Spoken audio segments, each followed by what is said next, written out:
Moonlighter is a cross between classic top-down perspective Zeldas, like A Link to the Past, and Dragon Quest IV's Torneko segments.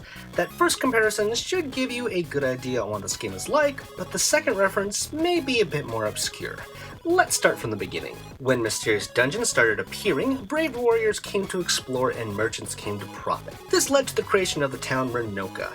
After a while, the town quieted down and became desolate after adventurers started dying off more often and warriors became more cautious. You are Will, the last family member left alive to carry on the family business of Moonlighter. To bring good fortune to his family's namesake, Will decides to plunge into the dungeons. There are 4 in all, each with their own unique flavor. Defeat all 4, get the special keys, and unlock the final one. That's the main goal. Now, each dungeon is randomly generated with plenty of monsters, loot, traps, and secrets to deal with. Each section looks alarmingly like The Legend of Zelda, and combat is pretty straightforward too, as a standard hack and slasher. There are 5 weapons in all, a sword and shield, a great sword, a spear, a bow, and gauntlets, which are my favorite.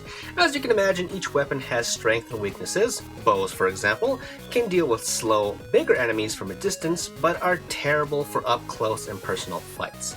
Each dungeon has 3 floors and then a boss. You can leave the dungeon at any time with a magic pendant that costs a small sum of gold, otherwise you can use another relic to open up a gate to your shop if you want to actually save your progress wherever you left off. If you fall in battle, you will lose most of your stuff on you, but no gold. It sucks when it happens just like in any roguelike, or whatever, but the game scales on the easier side of things, or that is to say, it's more balanced in favor of the players having fun and not being stressed out due to crippling penalties around every corner. If you want to crank up the challenge, there are multiple difficulties though. Okay, so let's talk about the second half of the game, managing your shop. You can explore the dungeons during the day or night, but you can only have the Moonlighter open during the daytime.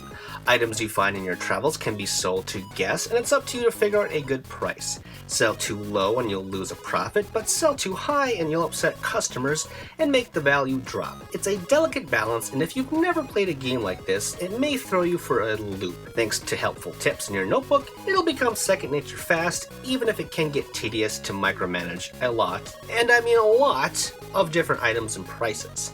Pains aside, I found the balance between fighting and running a business soothing.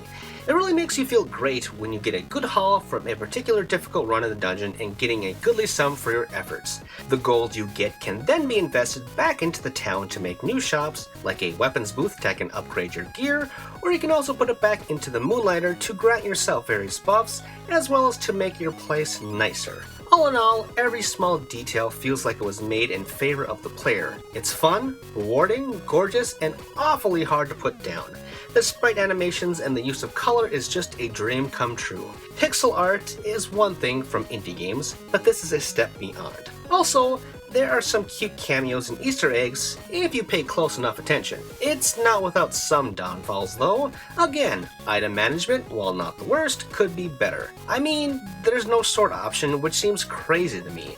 I also ran into a handful of bugs that froze the game while in shops, and I got stuck in battle animations during dungeon runs. Nothing truly detrimental, as they didn't happen that often. Stuff that patches can fix easily. Still, worth noting though.